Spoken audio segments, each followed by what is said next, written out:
India জোটের অন্যতম শরিক মমতার বক্তব্যকেই রাজ্যসভায় জবাবি ভাষণে হাতিয়ার করলেন প্রধানমন্ত্রী নরেন্দ্র মোদি।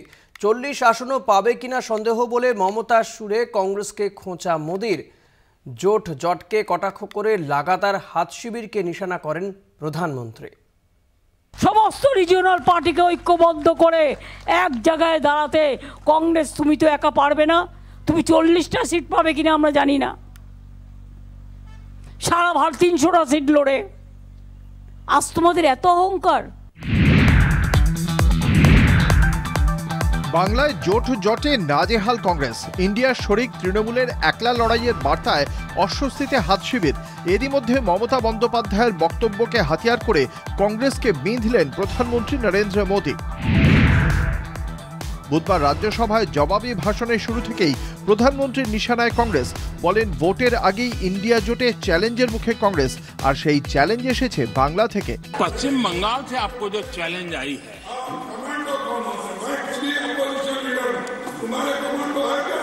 और पश्चिम बंगाल से चैलेंज आई है कि कांग्रेस 440 पार नहीं कर पाएगी, 40 पार नहीं कर पाएगी। मैं प्रार्थना करता हूं कि आप 40 बचा पाए। প্রধানমন্ত্রীর এই বক্তব্যকে কিভাবে দেখছে এই রাজ্যের কংগ্রেস?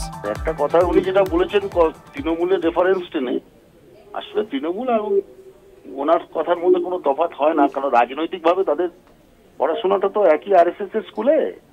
তারা দুজনেই চায় কংগ্রেস মুক্ত ভারত, আর উনি বাংলার মুখ্যমন্ত্রী চায় কংগ্রেস মুক্ত বাংলা।